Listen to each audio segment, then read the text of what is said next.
नमस्ते, नमस्कार। आप सभी का स्वागत है आपके पसंदीदा यूट्यूब चैनल ज्ञान सागर में। दोस्तों, आज हम आपके लिए लाए हैं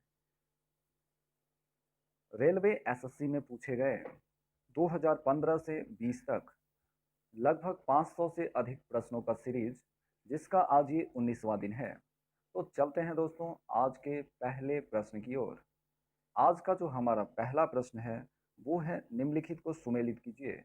तो दोस्तों, लाल कुर्ती आंदोलन ये किससे संबंधित है? तो दोस्तों, लाल कुर्ती आंदोलन जो है ये अब्दुल गफ्फार खान जिसे उनसे संबंधित है। और लाहौर में पूर्ण स्वराज की मांग किसने की थी? तो दोस्तों, लाहौर में पूर्ण स्वराज की मांग जो है वो जवाहरलाल नेहरू का प्रस्ताव था। सी है बारदोली आंदोलन। दोस्तों, बारदोली आंदोलन जो है ये सरदार पटेल से संबंधित है। और चौथा है दांडी मार्च। तो दोस्तों, दांडी मार्च एम के गांधी, महात्मा गांधी से संबंधित है। हमारा नेक्स्ट प्रश्न है कि निम्नलिखित को सुमेलित कीजिए। दोस्तों, यहाँ पे कुछ महाजनपद दिए गए हैं और आपको बताना है कि इसमें से किसकी राजधानी कहाँ पे है। तो दोस्तों, चेदी जो है, चेदी महाजनपद जो है इसकी राजधानी थी सुक्तिमती। बी है मत्स्य, मत्स्य की जो राजधानी थी वो थी विराटनगर। और सी है कौशल, कौशल की राजधानी थी श्रावस्ती। और डी अस्मक, अस्मक की राजधानी थी पोटन। हमारा नेक्स्ट प्रश्न है कि किस शासक के द्वारा कंबोडिया के अंकोर वाट मंदिर को बनवाया गया था? तो दोस्तों, कंबोडिया का जो अंकोर वाट मंदिर है यह सूर्यवर्मन द्वितीय के द्वारा बनाया गया था। ये भगवान विष्णु को समर्पित है। किसको समर्पित है? भगवान विष्णु को समर्पित है। और द्रविड़ शैली से बना हुआ है। दोस्तों, ये माउंट आबू के दिलवारा मंदिर का निर्माण गुजरात के सिद्धराज सोलंकी ने करवाया था। हमारा नेक्स्ट प्रश्न है दोस्तों कि कुल कितने उपनिषद संकलित किए गए हैं? तो दोस्तों, अभी तक कुल 108 उपनिषदों को संकलित किया गया है, जिसमें से ऋग्वेद के 10 हैं, सामवेद के 16 हैं, यजुर्वेद से 50 हैं और अथर्ववेद से 32 है। यदि दोस्तों पूछा जाए कि सबसे ज्यादा जो उपनिषद हैं वो किस ग्रंथ से या किस वेद से हैं, तो सबसे ज्यादा जो उपनिषदों की संख्या है वो है यजुर्वेद की। इससे 50 उपनिषदों का निर्माण हुआ है। हमारा नेक्स्ट प्रश्न है कि यदि आबादी का मानक विचलन 7 है तो आबादी का विचरण क्या होता है? तो दोस्तों, यदि आबादी का मानक विचलन 7 है तो आबादी का विचरण जो है वो 49 होगा। दोस्तों, मानक विचलन का स्क्वायर इक्वल टू विचलन होता है। क्या होता है दोस्तों? मानक विचलन का स्क्वायर इक्वल टू विचलन होता है। हमारा नेक्स्ट प्रश्न है कि निम्नलिखित में से कौन मूल कर्तव्य नहीं है? तो दोस्तों, मूल कर्तव्य में पुरुषों और महिलाओं के समान कार्य के लिए सामान्य वेतन, ये मूल कर्तव्य के अंतर्गत नहीं आता है। उसके अलावा माता पिता या संरक्षक द्वारा 6 से 14 वर्ष के बच्चों हेतु प्राथमिक शिक्षा प्रदान करना, ये मूल कर्तव्य है। सार्वजनिक संपत्ति को सुरक्षित रखना, ये भी मूल कर्तव्य है। और प्राकृतिक पर्यावरण की रक्षा और उसका संवर्धन करना, ये भी मूल कर्तव्य है। हमारा नेक्स्ट प्रश्न है कि भारतीय संविधान की किस अनुसूची में पंचायतों की शक्तियों, सत्ता तथा उत्तरदायित्वों का वर्णन किया गया है? तो इसका जो सही उत्तर है दोस्तों वो है 11वीं अनुसूची। दोस्तों, 11वीं अनुसूची में पंचायतों की शक्तियों, सत्ता तथा उत्तरदायित्वों का वर्णन किया गया है। हमारा नेक्स्ट प्रश्न है कि ईश्वर चंद्र विद्यासागर ने किसके विरुद्ध आंदोलन किया था? तो दोस्तों, ईश्वर चंद्र विद्यासागर जो थे उन्होंने विधवा पुनर्विवाह पर प्रतिबंध और बाल विवाह पर, इन दोनों के खिलाफ आंदोलन किया था। दोस्तों, यदि आपको हमारा वीडियो पसंद आता है तो इसे लाइक और हमारे इस चैनल ज्ञान सागर को सब्सक्राइब करें। और यदि आप कोई अपना प्रतिक्रिया हमारे वीडियो के बारे में देना चाहते हैं तो आप हमें कमेंट बॉक्स में जरूर लिखें। हमारा नेक्स्ट प्रश्न है कि कुचिपुड़ी नृत्य किस राज्य से संबंधित है? तो दोस्तों, कुचिपुड़ी जो नृत्य है ये आंध्र प्रदेश से संबंधित है। कुचिपुड़ी मतलब अंधेरे में कच्ची पूरी रह गई थी। दोस्तों, हमने ट्रिक सिखाया था आपको कि अंधेरा जब था तब हम पूरी बनाने गए थे और पूरी क्या हो गई? कच्ची ही रह गई थी। तो कुचिपुड़ी कहाँ का लोक नृत्य है दोस्तों? आंध्र प्रदेश का लोक नृत्य है। यदि आपने हमारा नृत्य वाला वीडियो नहीं देखा है तो हमारे प्ले लिस्ट में जाइए और जरूर देखिए। हमारा नेक्स्ट प्रश्न है कि धन विधेयक को किसमें केवल प्रस्तुत किया जा सकता है? तो दोस्तों, धन विधेयक को केवल लोकसभा में प्रस्तुत किया जा सकता है। लेकिन धन विधेयक जो पास होगा वो लोकसभा और राज्यसभा दोनों ही के द्वारा पारित किया जाएगा। हमारा नेक्स्ट प्रश्न है कि किस समिति की सिफारिश के आधार पर नाबार्ड की स्थापना हुई थी? तो दोस्तों शिवरमन समिति की सिफारिश के आधार पर नाबार्ड की स्थापना की गई थी।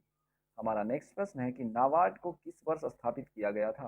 तो दोस्तों नाबार्ड को 1982 को स्थापित किया गया था। दोस्तों नाबार्ड का फुल फॉर्म होता है national bank for agriculture and rural development. जो एक्ट 1981 को लागू करने के लिए 12 जुलाई 1982 को 20 शिवरमन कमेटी संसद के अधिनियम 61 1981 द्वारा की सिफारिशों पर नाबार्ड की स्थापना की गई थी।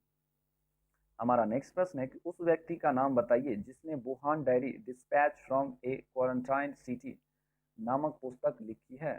तो इसका नाम है दोस्तों फांग फांग। क्या नाम है दोस्तों? फांग फांग। ये चाइना का है इसलिए ऐसा नाम है इसका, फांग फांग, 2 बार फांग। दोस्तों चीनी साहित्यकार फांग फांग द्वारा लिखित पुस्तक Wuhan diary dispatch from A quarantine city के नाम से ऑनलाइन डायरी प्रविष्टियों और सोशल मीडिया पोस्ट का संकलन है जो कोविड-19 के दौरान 60 दिनों के लॉकडाउन का दस्तावेज है। पुस्तक को भारत में एक ई पुस्तक प्रारूप में 15 मई 2020 को जारी किया गया था जिसे हार्पर नॉन फिक्शन द्वारा प्रकाशित किया गया था। इसका ऑडियो 26 मई को आएगा। हमारा नेक्स्ट प्रश्न है कि राष्ट्रीय पर्यावरण अभियांत्रिक अनुसंधान कहाँ स्थित है? तो दोस्तों राष्ट्रीय पर्यावरणिक अभियांत्रिक अनुसंधान जो है ये नागपुर महाराष्ट्र में स्थित है। हमारा नेक्स्ट प्रश्न है कि स्विट्जरलैंड का राष्ट्रपति चुना जाता है। तो दोस्तों स्विट्जरलैंड का जो राष्ट्रपति है वो 1 वर्षों के लिए चुना जाता है। हमारा नेक्स्ट प्रश्न है और वेरी सिंपल क्वेश्चन कि सूर्य की से पृथ्वी तक प्रकाश को पहुंचने में कितना समय लगता है? तो दोस्तों सूर्य से पृथ्वी तक प्रकाश को पहुंचने में 8 मिनट 16.6 सेकंड लगता है। हमारा नेक्स्ट प्रश्न है कि अवमूल्यन का अर्थ क्या है? तो दोस्तों अवमूल्यन का अर्थ होता है जब स्थानीय मुद्रा का कार्यकारी मूल्य विदेशी मुद्रा के तुलना में कम हो जाता है। क्या होता है दोस्तों? जब स्थानीय मुद्रा का कार्यकारी मूल्य विदेशी मुद्रा की तुलना में कम हो जाता है तो इसे अवमूल्यन कहा जाता है। हमारा नेक्स्ट प्रश्न है कि गौतम बुद्ध ने अपना प्रथम उपदेश कहाँ दिया था? तो दोस्तों गौतम बुद्ध ने अपना प्रथम उपदेश सारनाथ में दिया था। कहाँ दिया था? सारनाथ में दिया था। हमारा नेक्स्ट प्रश्न है कि कांग्रेस के कार्यकारिणी समिति ने कहाँ सर्वप्रथम भारत छोड़ो विचार को स्वीकार किया था? तो दोस्तों कांग्रेस की कार्यकारिणी समिति ने सर्वप्रथम भारत छोड़ो विचार को जो स्वीकार किया था वो किया था वर्धा में। कहाँ पे? वर्धा। हमारा नेक्स्ट प्रश्न है कि किस कंपनी ने केनिया स्थित कैनन केमिकल्स लिमिटेड में शेष 25% हिस्सेदारी का अधिग्रहण किया है? तो ये है दोस्तों आईटीसी अफ्रीका होल्डिंग्स। कौन है दोस्तों? ITC Africa holdings.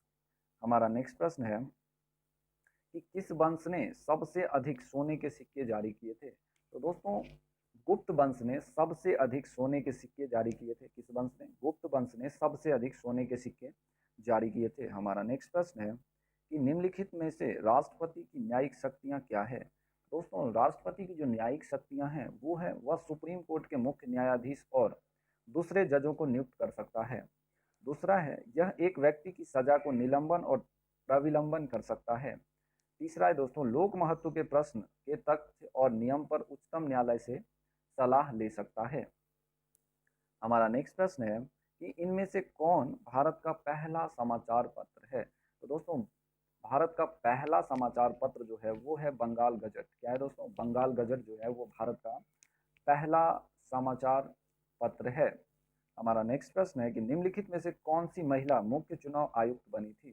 तो दोस्तों BS रमा देवी जो है वो महिला मुख्य चुनाव आयुक्त बनी थी। हमारा नेक्स्ट प्रश्न है कौन एक सुमेलित नहीं है? तो दोस्तों इसमें अनुच्छेद 48 जो है वो कार्यपालिका से न्यायपालिका का पृथक्करण नहीं करता है। उसके अलावा 39A जो है वो समान न्याय तथा निःशुल्क विधिक सहायता से संबंधित है।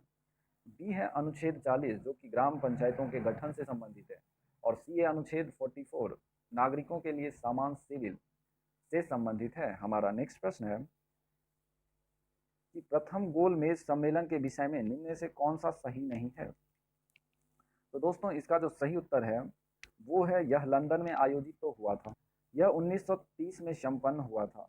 साइमन आयोग की रिपोर्ट पर चर्चा करना था। लेकिन इसका जो लास्ट ऑप्शन है दोस्तों, इसमें कांग्रेसी प्रतिमंडल ने भाग लिया था, तो ये बिल्कुल गलत है। इसमें कांग्रेसी प्रति प्रतिनिधिमंडल ने भाग नहीं लिया था। हमारा नेक्स्ट प्रश्न है कि सामाजिक न्याय एवं अधिकारिता के वर्तमान कैबिनेट मंत्री कौन है? तो दोस्तों ये है थावर चंद गहलोत जी। कौन है? थावर चंद गहलोत जी। हमारा नेक्स्ट प्रश्न है कि कैबिनेट मिशन का अध्यक्ष कौन था? तो कैबिनेट मिशन का जो अध्यक्ष था दोस्तों, वो था sir P Lawrence. Sir P Lawrence जो था वो कैबिनेट मिशन का अध्यक्ष था। उसके बाद हमारा नेक्स्ट क्वेश्चन है दोस्तों कि हितोपदेश किसने लिखा था? तो दोस्तों हितोपदेश विष्णु शर्मा जी के द्वारा लिखा गया था। किसके द्वारा लिखा गया था दोस्तों? विष्णु शर्मा जी के द्वारा लिखा गया था। हमारा नेक्स्ट प्रश्न है कि दो बूंद जिंदगी का स्लोगन किस कार्यक्रम से संबंधित है? तो दोस्तों दो बूंद जिंदगी का जो स्लोगन है ये पल्स पोलियो अभियान से संबंधित है। किससे संबंधित है? पल्स पोलियो अभियान से संबंधित है। हमारा नेक्स्ट प्रश्न है कि जैनों की द्वितीय सभा किस स्थान पर हुई थी? तो दोस्तों जैनों की जो द्वितीय सभा हुई थी वो हुई थी वल्लभी में। दोस्तों 5वीं शताब्दी में जैनों की द्वितीय सभा देवर्थ क्षमाश्रवण की अध्यक्षता में हुई थी और इसमें 12 अंगों और 12 उपांगों का संग्रह किया गया था। हमारा नेक्स्ट प्रश्न है दोस्तों, ये था आज का हमारा लास्ट प्रश्न। दोस्तों यदि आपको हमारा वीडियो पसंद आता है तो हमारे चैनल को सब्सक्राइब करें, वीडियोज़ को लाइक करें और इसे ज़्यादा से ज़्यादा अपने स्टडी ग्रुप में शेयर करें। Thank you, have a nice day.